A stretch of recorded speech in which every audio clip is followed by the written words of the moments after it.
Hi guys and welcome back. In this video we're going to be knocking up this little bench at the end of my table saw, which is going to serve two purposes. It's going to be an outfeed for the table saw because I desperately need one of them, but then also I thought it's going to be a waste of space just having this table here. You could use it as a workbench, but I've already got a really good workbench anyway, so I've turned it into a little MFT alike sort of type thing. We've incorporated this little makeshift fence for it as well.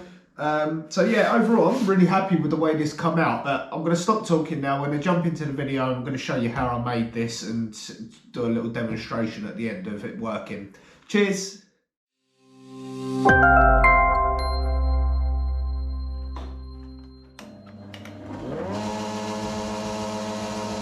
Okay, so we're going to start off by cleaning some of this timber up. Now this is actually being reused from a wall that I had up in the workshop. I don't know if you guys remember, but there used to be like an office space in the workshop that I decided to knock down, and I was very lucky to have a group of mates come over at the weekend and help me knock this down and do loads of other bits as well. But yeah, so it resulted in a load of timbers, so I thought rather than going out and buying a whole load of new timber, we'll just spend half hour, 45 minutes whacking this through the planer and reuse it, save a bit of money.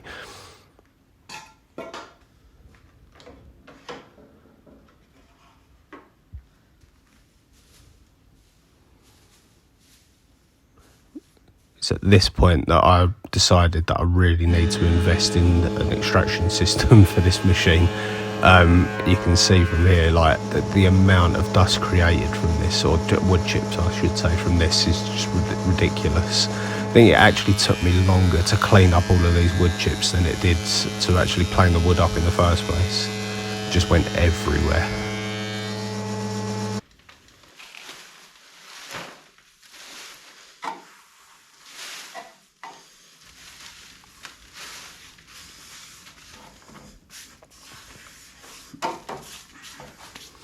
Okay, so now we've got everything reasonably cleaned up. I didn't go too mad with this because it is only a bench, but yeah, now we've got it all cleaned up, we can actually go through and mark all our shoulder, all our lengths to length. These are nice and easy to do here because we're going to be using the domino to put everything together. We haven't got to allow for any like mortises, tenons, half laps, anything like that. It's just literally marking your sections to length, and then we can take them over to the mite saw and get them all cut to length. And yeah, even with cutting here, it is just literally square cuts. So like I said, we've got no mortises or anything to worry about. So nice and simple.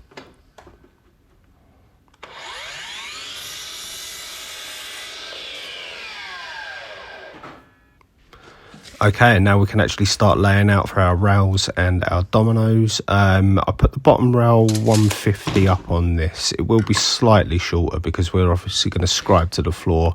My floor ain't too bad, but yeah, it will result in them being slightly shorter. But yeah, 150 up. I just find it's a nice height.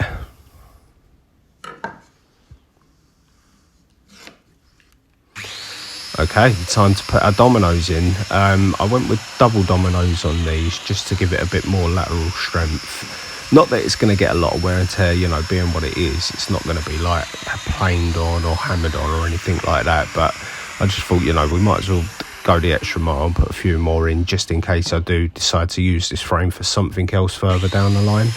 I'm using 8x50 dominoes in here, and you can see, like I said, I'm putting 2 in on each section just to strengthen it up.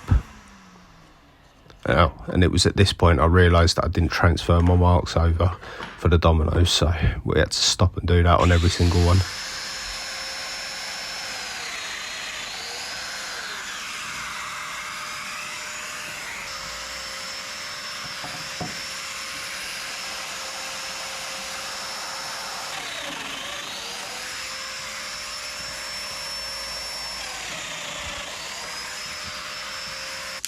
Okay, now it's time to get everything assembled up. Well, the 2 outside frames assembled up, I should say.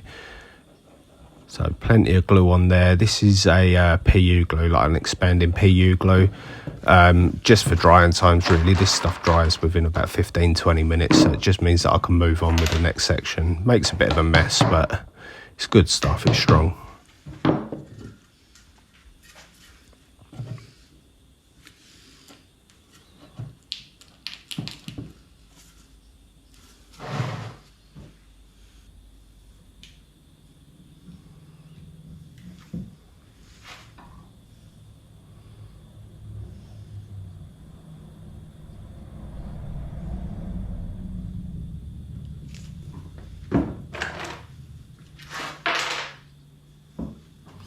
And here you can see them double dominoes going in.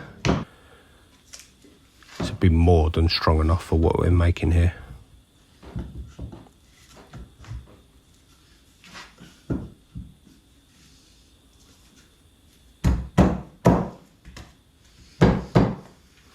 And that's it. That's our 2 outside frames.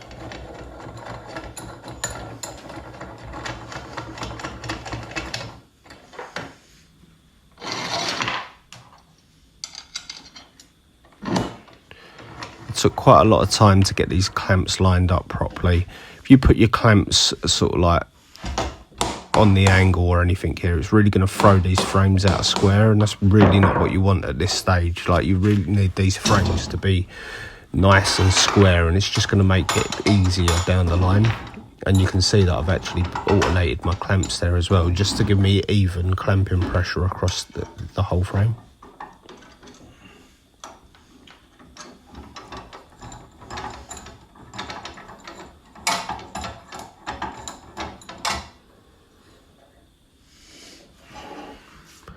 Okay, so now while the glue's setting up on them, we can actually go through and work on our tabletop.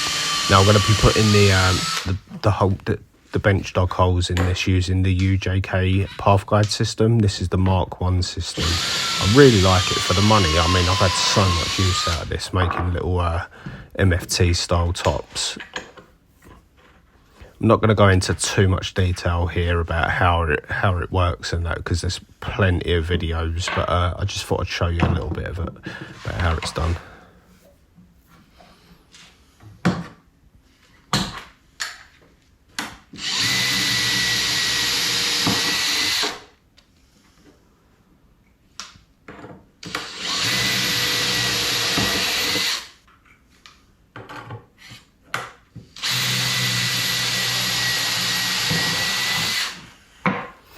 Okay, now it's time to get the frames put together themselves.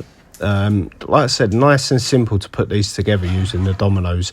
If you haven't got a domino though, you could do this with dowels, or you could do it with half lap joints on here, or you could even just butt all of these up and punch screws through them. Really is a simple little frame to put together. I just like using the domino, I'm not gonna lie. It's just a nice thing to use, but yeah, like I said, there's multiple ways that you could do this. I would be tempted without the domino to actually do it like half lap the joints. I think that'd be quite a nice way to do it, and using proper joinery as well.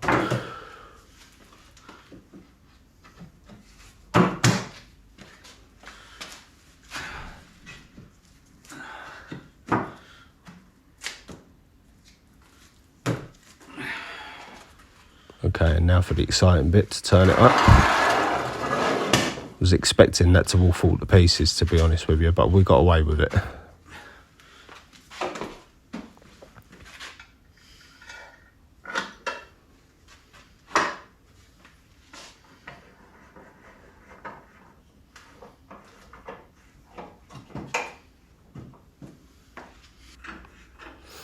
So now we've got all our clamps on, we can actually check it for square to make sure it's square. And it wasn't actually, it was about 1 mil out, but I'd let myself off with that one. I thought I could give myself a little bit of grace with it.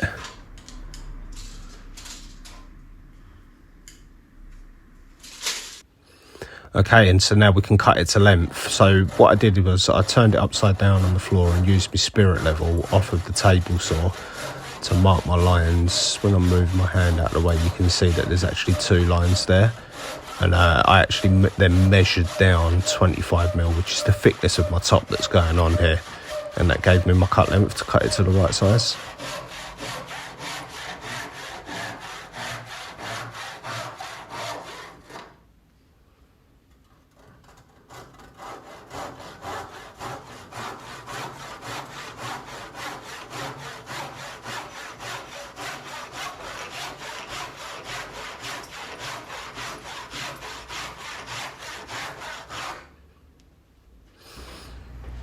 And there we go, one final check just to make sure I'm happy with everything. I wasn't actually going for level so much here as just flat with the cabinet saw.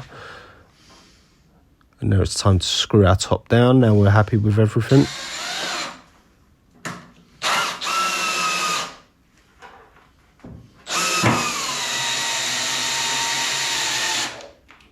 battery dies in the drill. So quick drill change later and we can actually get our screws in. So I didn't go mad with this because I do want to be able to change this top down the line. I mean, I'm hoping it'll last me a good long while, but inevitably it is going to get cut up being what it is and dinked up and that. So I think I put 6 screws in all told, but yeah, it just means that I can change it down the line. It's not going to be a pig to try and unscrew it all. We go, giving it a little light sand. Yet again, I didn't go mad with this, but I just wanted to make sure there was no sharp corners or no lumpy bits in there. And now we can actually go through and put our dog holes in. So like I said, this is the UJK path guide system, the Mark 1, and it's brilliant. For the money, you can't go wrong. I've had so much use out of this. And considering like buying one of them tops is about anywhere between £40 and £60 anyway, I think it's well worth its money.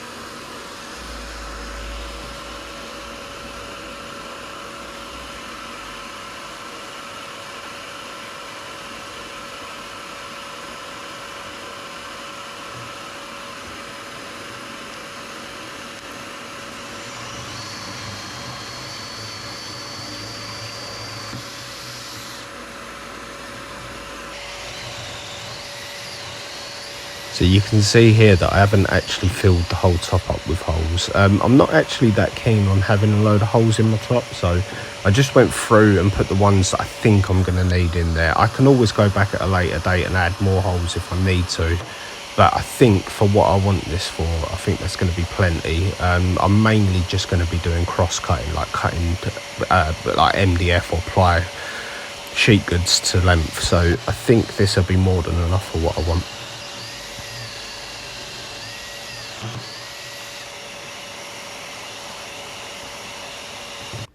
There you have it. You can see the amount that I've drilled out. So we're actually going to throw some dogs in now and actually see if it's accurate what we've done.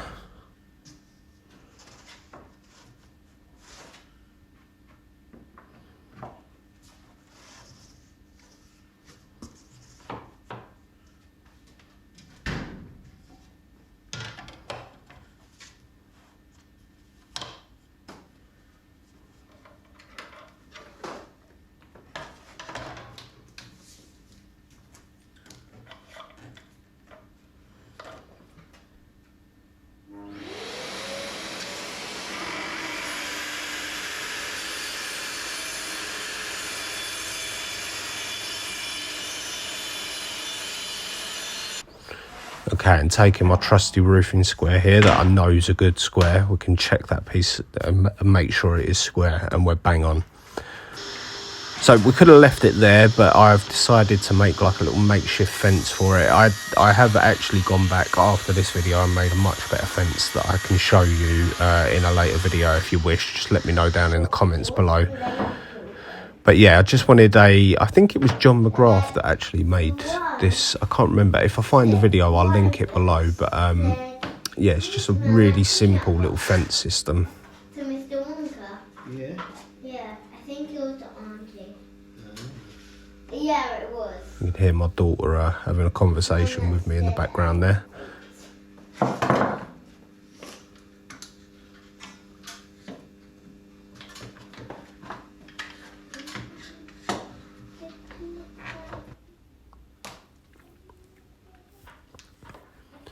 So yeah, basically you just take your steel ruler, your meter ruler, and you drill out the 3mm holes to start with. And then because I haven't got any of the dogs that are the same diameter right the way through, I actually have to take it onto the pillar drill, which you can see me doing here, and make bigger holes than the path guide system will allow me to do. I'm using a flat bit just because it's got that really long point for centering itself on there, and you can see I sort of release my grip as the point goes in, so it just sort of self-centers itself. I wasn't actually expecting this to work, but it did come out really well. So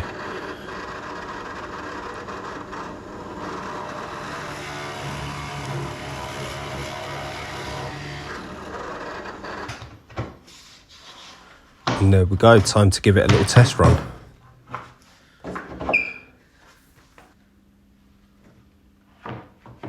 There you go, guys. This is it basically in a nutshell. I'm going to leave it here with you guys. But yeah, this come out really well. But if you want to see more of this sort of stuff, hit that subscribe button, ding that bell. You'll be notified of all my videos. And I'll see you on the next one. Thanks for watching, guys.